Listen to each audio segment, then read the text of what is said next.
Picture this. You're a farmer out in your field, just searching for a lost part for your mower. You turn on your metal detector, and suddenly it goes off. Oh, Yeah, you start digging, and what do you find? the part. Nope, not the mower part. Two, count 'em, two 4,000-year-old Bronze Age axe heads. Talk about a blast from the past. Right. Really makes you think, what else is hidden right under our feet? It really does. This farmer's, accidental discovery, it's like a perfect reminder of just how much history is still waiting to be unearthed, literally. Exactly. And that sets the stage perfectly for our deep dive today. We've got a whole stack of research here, recent archaeological discoveries, updates on some familiar historical mysteries, ancient weaponry, medical practices, even long-lost artwork, even, believe it or not, culinary clues. Yeah. This deep dive is going to be a real treat. I'm really intrigued by the ongoing investigation into the 1944 Port Chicago disaster. Remember that one? Vaguely. Yeah, it was a horrific explosion at a munitions depot in California. Oh, right. And tragically, many black sailors were blamed for refusing to return to unsafe working conditions. A really dark chapter. It was, but there's finally been a move towards justice. Really? Yes. The U.S. Navy recently exonerated the 256 sailors who were wrongly convicted of mutiny. Wow. And it follows a really long and thorough investigation. They uncovered some really serious legal flaws in the original case. It's incredible. It's just incredible to think that it took so long for those sailors to be cleared of wrongdoing. It just highlights, the deeply ingrained systemic racism that persisted, within the military, and the struggle for recognition and justice that continues to this day. Absolutely. And speaking of seeking justice for past wrongs, let's move on to the 1921 Tulsa Race Massacre. Oh, yeah. Ongoing excavations at Oaklawn Cemetery in Tulsa, they continue to uncover potential victims. It's been almost a century since that massacre. I can only imagine how challenging it must be to identify those remains. It is. It's a complex and delicate process for sure. But with the advancements in DNA analysis and forensic science, there's hope. There's hope that these individuals can be identified, that their stories can be told, finally offering some measure of closure to their families and the community. Yeah? It's an important step towards acknowledging and reckoning with this truly horrific event. Absolutely. Now, let's shift gears a little bit to a different kind of mystery. The ancient city of Cahokia, the largest pre-Columbian settlement north of Mexico. Its sudden abandonment has puzzled archaeologists for so long. And for years, the leading theory was that a major drought led to the city's decline. A recent research is suggesting otherwise. That's right. New evidence, and this is based on analysis of carbon isotopes in the soil, it actually contradicts the drought theory. The study found no evidence of a significant drought in the period leading up to Cahokia's decline. So if it wasn't drought, what could have caused the collapse of this once thriving civilization? That's the big question. That's the question researchers are now grappling with. It's a reminder that our understanding of the past is constantly evolving as new evidence comes to light. Perhaps social unrest, resource depletion, other factors may have played a role. We just don't know. It's just fascinating how one piece of evidence can completely change our whole understanding of history. Okay, before we move on to some new discoveries, let's touch on one more unsolved mystery. The ever-enigmatic Voynich manuscript. Voynich manuscript. The book that just continues to baffle scholars, this, beautifully illustrated manuscript. It's filled with these strange symbols and diagrams that have completely defied decipherment for centuries. Any progress on cracking the code? Well, a complete translation remains elusive, but new multispectral scans of the manuscript they're revealing some hidden details. What do you mean by multispectral scans? Imagine being able to look beneath the surface of the ink, Right. like revealing faint markings and revisions that are totally invisible to the naked eye. Yeah, these scans are helping researchers analyze the pigments, the inks, the writing techniques used in the manuscript. So what kind of clues are these scans revealing? Well, they're offering insights into the possible origins of the manuscript and the sequence in which it was created. While we still, can't read the text, these details, they help us build a more complete picture of its creation and purpose. It's amazing how technology is giving us all these new ways to approach these ancient mysteries. Now, let's move from deciphering codes to examining some incredible ancient tools. Let's talk axes. Okay. We've got two exciting finds to discuss, Yes. starting with those Bronze Age axe heads. Our lucky Irish farmer. Yeah, he just stumbled upon them. And, these axe heads, they're not just remarkable for their age and their craftsmanship, but also because they provide valuable information about ancient trade routes. That's right. It's amazing to think that something as simple as an axe can tell us so much about the past. Exactly. And then we have the Middle Bronze Age axe head that was discovered in Norwegian waters. And that's a truly unique find for that region. And this discovery suggests a much wider network of trade and cultural exchange than we previously thought. It highlights how interconnected the ancient world truly was.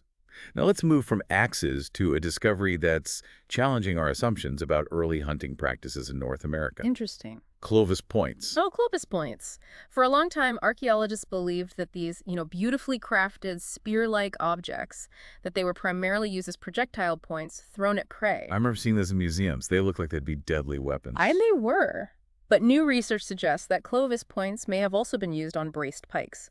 So instead of being thrown, these points were attached to wooden shafts and used to take down large animals, like mammoths and mastodons, in close combat.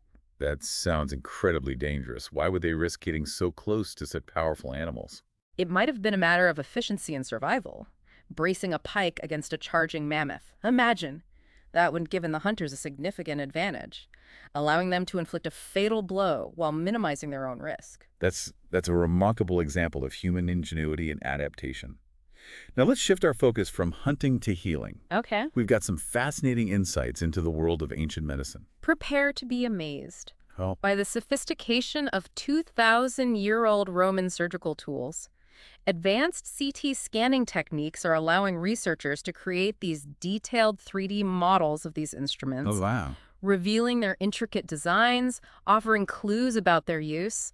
It's like having a window into the operating rooms of the Roman Empire. Exactly. So these scans, they're revealing the surprising complexity of these ancient tools, with features like springs, swivels, and fine blades. That's right. It really challenges the notion that ancient medicine was primitive It does. and highlights the skill and ingenuity of Roman surgeons. Mm. What kind of surgeries were they performing with these tools?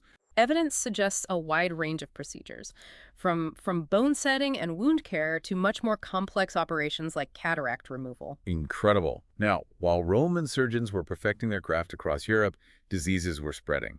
We've got some updates on the prevalence of the plague and smallpox in ancient times. That's right. Analysis of 5,000-year-old bones from Scandinavia, it has revealed evidence of plague, Ugh. suggesting the disease was much more widespread than previously thought. And smallpox. And it seems the plague wasn't the only disease making its way across Europe. They found evidence of smallpox in Spain, too. They did. Yes. Research on an isolated medieval community in Spain has uncovered traces of the variola virus. That's the culprit behind smallpox. This finding offers clues about how smallpox spread and how it became so prevalent in Europe during the Middle Ages. These discoveries paint a pretty stark picture of the challenges faced by our ancestors. But let's lighten things up a bit and move to a more enjoyable discovery, cocoa. The history of chocolate is quite fascinating. The discovery of cocoa components in mummified brain matter from 17th century Italy. It pushes back the timeline of cocoa's arrival in Europe. It does. So they were enjoying chocolate in Italy much earlier than we thought. That's right. Were they savoring it as a treat or using it for medicinal purposes? That's the question, isn't it? It's intriguing to think about how cocoa was first used in Europe, Yeah. and how it eventually became the beloved indulgence that it is today. Perhaps it started as a medicine, and then people realized, hey, this is pretty tasty. Now, let's move from the delights of chocolate to the world of art. Okay. We have some captivating discoveries to discuss. Indeed. Starting with an extraordinary find in Bulgaria, a stunning marble statue of Hermes was discovered hidden inside, believe it or not, an ancient sewer. A nearly 7-foot-tall statue tucked away in a sewer. How on earth did it end up there? That is the mystery. But the most plausible theory is that it was hidden to protect it during a period of religious upheaval. Just imagine the lengths that people went to preserve their cultural treasures. It's a powerful testament to the enduring power of art. But sometimes art is discovered not in hidden chambers, but in plain sight. That's right. Remember that conservator who discovered a hidden self-portrait? Of course.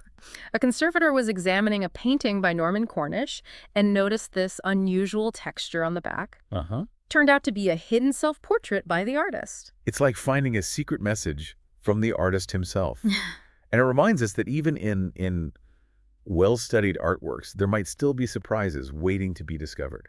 Speaking of surprises, let's talk about the iconic bronze Lion of Venice. Ah, yes. For centuries, it was believed to be of Turkish origin. But recent research using lead isotope studies Wow. suggests it was actually cast in China. That's incredible. Lead isotope studies. Yeah, it's fascinating. By analyzing the isotopic composition of the lead used in the statue, scientists can actually trace its origins back to specific mining regions. And in the case of the Lion of Venice, the lead points to China. That's amazing. Wow, so the Lion of Venice made this incredible journey from China to Venice. It completely changes our understanding of ancient trade networks and the interconnectedness of cultures across vast distances. Absolutely. Now let's go back to the dawn of human creativity. Researchers have recently identified a 51,000-year-old cave painting in Indonesia as the oldest known narrative artwork. A 51,000-year-old story told through art. What does it depict? It depicts a hunting scene with these human-like figures and animals. It predates any other known narrative artwork by thousands of years, pushing back the timeline of human storytelling through art. It's mind-blowing to think about the stories those early humans were sharing, the knowledge they were passing down, and the creativity that was already blossoming tens of thousands of years ago. It's a powerful reminder of our shared human heritage. And speaking of sharing stories, let's move on to a charming little discovery in Iceland. A carved figurine, possibly depicting a dog, a boar, or a bear. It was found at a Viking Age site. I love those little glimpses into the everyday lives of people in the past. A little toy figurine like that. It tells us so much about their world. Exactly. It might have been a child's toy, offering us a glimpse into the games and the imagination of Viking Age children. It really makes history come alive, doesn't it? It really does. Before we move on to some culinary clues from the past, let's discuss one more art-related discovery. This one's a little closer to home, or at least closer to our time. A missing portrait of King Henry VIII has been found. That's right. A portrait of King Henry VIII, thought to be lost, was recently identified hanging in a reception hall. Wow. It was unrecognized for years, despite being in plain sight. It makes you wonder how many other treasures might be hidden in plain sight, just waiting to be discovered. It's a reminder that history is all around us. Now, are you ready to tantalize your taste buds with some ancient culinary clues? I am. Let's dig in. Okay. First, we'll travel to East Africa, where archaeologists have uncovered the earliest evidence of plant farming in the region. This discovery is shedding light on the origins of agriculture and how crops like cowpeas spread throughout Africa. So they found the roots of farming in the region. Exactly. It's changing our understanding of early food production and the development of agricultural practices in East Africa. It makes you appreciate the ingenuity and adaptability of our ancestors. Now, speaking of ancient food, we can't overlook that massive slab of bog butter unearthed in Ireland. Ah, yes. That remains a mystery. Some believe it was a method of food preservation, while others suggest it might have had a ritualistic purpose. We just don't know for sure. It's another reminder that the past is full of enigmas. No.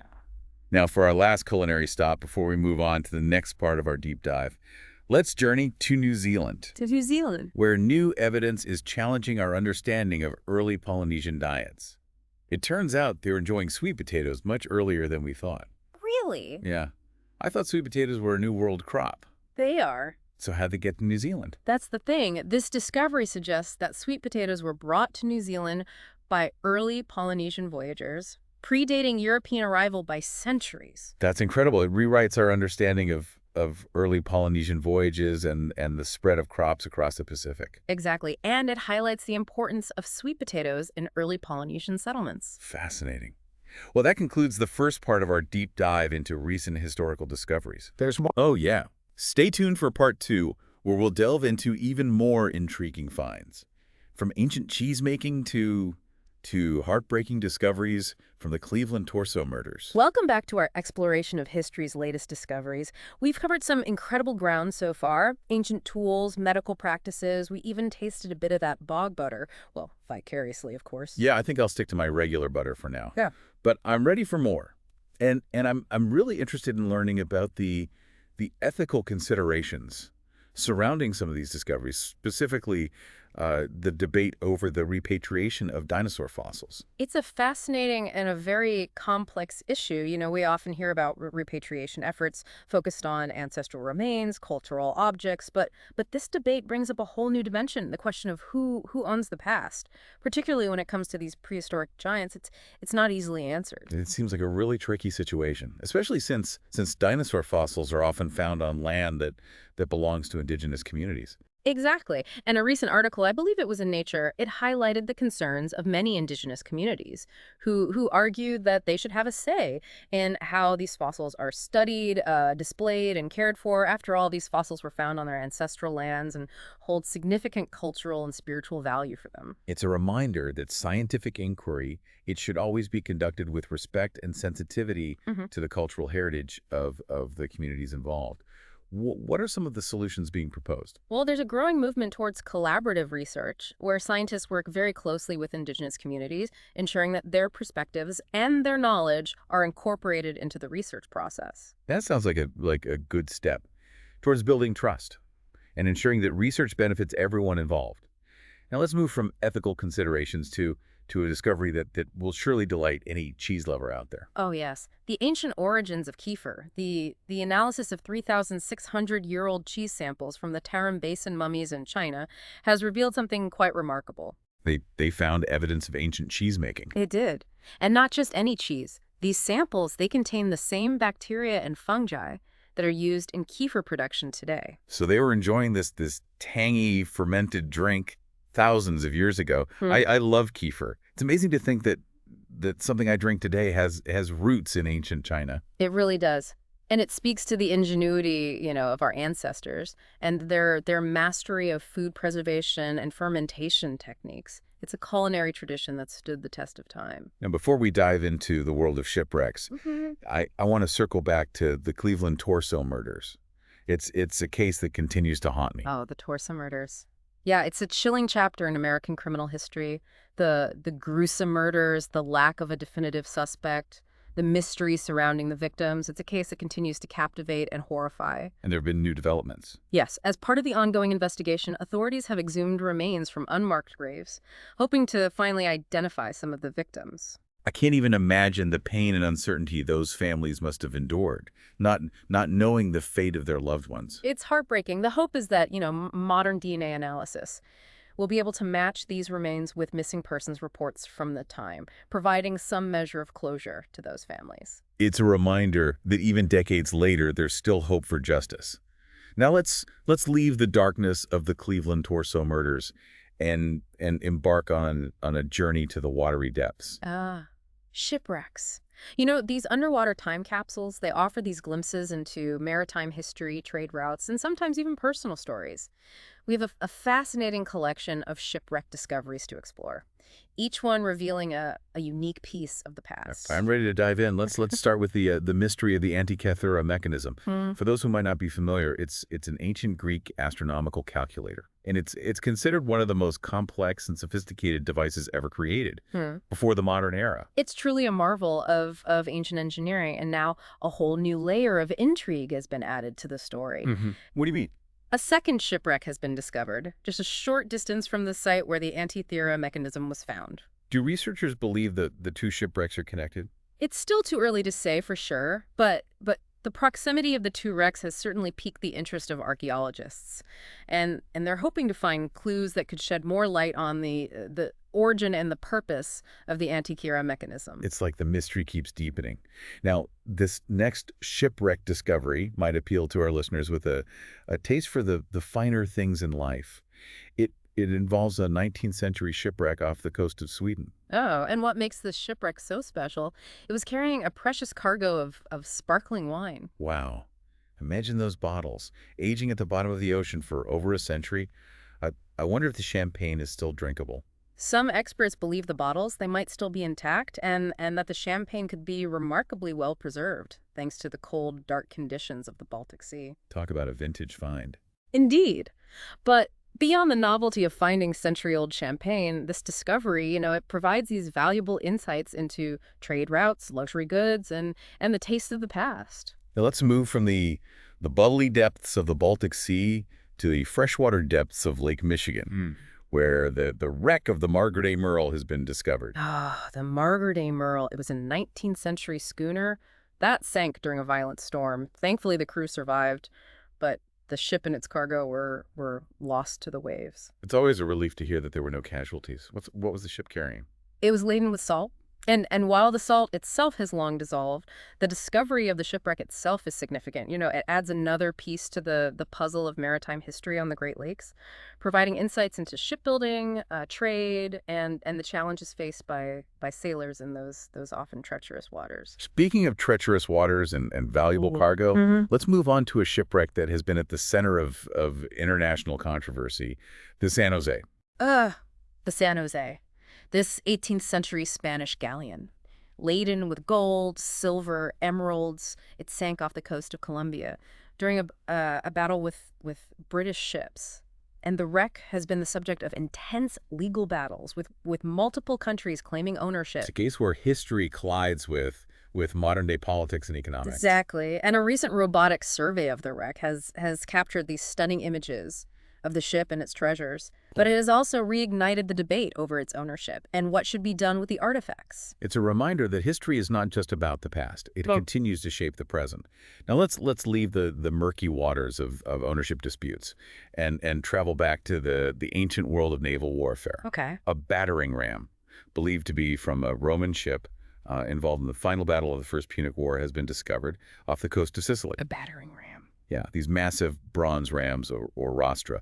They were attached to the prows of warships and used to ram and sink enemy vessels. They were a key weapon in ancient naval battles. It must be incredible to see one of these ancient weapons up close. It is, and the fact that it's associated with such a pivotal battle, it makes it even more significant. It offers this tangible connection to the fierce naval conflicts that shaped the ancient Mediterranean world. I see. Now, from ancient naval warfare, let's move to the depths of the world wars. Okay. We have a few fascinating shipwreck discoveries related to 20th century conflicts. Divers believe they've located the wreck of the HMS Hawk, a Royal Navy warship torpedoed during World War I. I imagine the wreck is in pretty poor condition after spending so much time underwater. Surprisingly, the wreck is said to be remarkably intact, and if confirmed, it could offer a wealth of information about early submarine warfare and the design of warships from that era. A real lifetime capsule from a pivotal period in history. And speaking of pivotal periods, the discovery of 3 World War II shipwrecks off the coast of the Aleutian Islands is shedding light on a lesser-known aspect of the war. I'm not familiar with that. What happened in the Aleutian Islands? Well, the Aleutian Islands, which are part of Alaska, were the site of a Japanese invasion and occupation during World War II. And these shipwrecks, they represent vessels lost during that campaign. It's incredible how these shipwrecks can reveal these hidden or forgotten narratives, helping us understand the global reach of those conflicts. Exactly. Each shipwreck is a piece of the puzzle, offering these valuable insights into the events that shape the world we live in today. And speaking of stories from the past, let's discuss the wreck of the French ship, the Lilian. What happened to the Lilian? The Lilian sank in 1854 after colliding with another ship, the Adriatic, in thick fog. It was a tragic accident that resulted in the loss of over 100 lives. How awful. It's a reminder of the dangers of maritime travel, especially in the days before modern navigation and communication technology.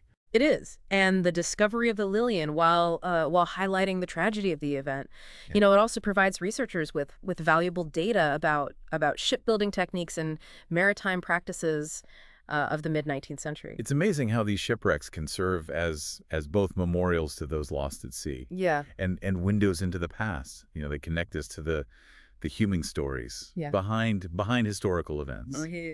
Welcome back to our deep dive into the past. We've explored sunken treasures, ancient medical marvels, even tasted a bit of bog butter.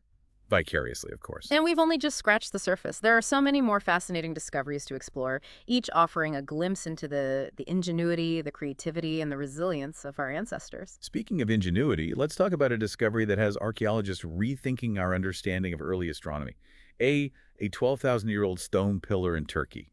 That might be the world's oldest solar calendar. It's an extraordinary find. This pillar is covered in tiny V-shaped markings, and they seem to correspond with celestial movements, tracking a 365-day year, solstices, even lunar phases. To think that people were tracking the movements of the sun and moon with such precision. 12,000 years ago. It's incredible. It really challenges our assumptions Yeah. about the sophistication of ancient cultures. Absolutely. It's a testament to the observational skills and the ingenuity of those early sky watchers. And it raises the question, what other knowledge and insights from those ancient cultures have been lost to time? It makes you wonder what other secrets are waiting to be unlocked. Yeah. Now let's fast forward a few millennia to ancient Babylonia, where newly translated cuneiform tablets are revealing a fascinating blend of astronomy and divination. That's right. These 4,000-year-old tablets, they show that Babylonian astronomers, they used lunar eclipses to make predictions about a wide range of events, from the fates of kings to the outbreak of diseases. So they were looking to the heavens for guidance and meaning, just like many cultures throughout history. It's fascinating how astronomy has played such a pivotal role in shaping our understanding of the universe Yeah. and our place within it. Absolutely. And speaking of ancient Babylonia, let's not forget about that tiny cuneiform tablet that was discovered during restoration work in Turkey. The one that turned out to be a 3,500-year-old receipt Yeah. for a large furniture purchase. Yes. Yeah. It's a delightful little window into the everyday lives of people in ancient times. Imagine a furniture receipt surviving for millennia. It makes you wonder what other seemingly mundane yet fascinating documents might be waiting to be unearthed. Hmm. From furniture receipts to multiplication tables, it seems like our ancestors were quite fond of record keeping. Indeed. And speaking of which, that 1,300-year-old wooden strip found in Japan, it adds another layer to our understanding of early mathematical practices. It contains a multiplication table demonstrating the use of sophisticated calculation methods centuries ago. Okay, time for a musical interlude in our deep dive. Let's talk about that newly discovered Mozart composition. A Serenade in C, believed to have been composed by a teenage Mozart for his sister. It's incredible to think that a piece of music lost for centuries can suddenly reappear. I wonder what it sounds like. Musicologists are hard at work analyzing the composition, and soon we'll be able to hear the sounds of Mozart's genius once again. It's a reminder of the enduring power of music and its ability to connect us to the emotions and experiences of people across time. Speaking of connections across time, we can't forget about that 199-year-old message in a bottle discovered in France. A fascinating little time capsule, isn't it? The message was left by an archaeologist in 1825, detailing his work and hopes for future discoveries. It makes you wonder what future archaeologists will make of the messages we leave behind. A thought-provoking question indeed. Now, as we approach the end of our deep dive, let's take a moment to reflect on the common threads that have woven their way through these incredible discoveries. What stands out to you? For me, it's the enduring human spirit, the drive to explore, to create, to understand the world around us, and to leave our mark on history. It's a story that continues to unfold with each new discovery. I couldn't agree more. From the accidental discoveries made by a farmer searching for a lost mower part Yeah. to the meticulous work of archaeologists and researchers around the world, it's clear that the quest to uncover the past is a journey that continues to captivate and inspire us. And as we've seen today, it's a journey full of surprises. So what does this all mean for you, our listener? Simply this: keep exploring, keep questioning, and never stop being curious about the world around you. Who knows what incredible discoveries might be waiting just around the corner, or even beneath your own 2 feet? The past is full of wonder, and the journey of discovery never truly ends.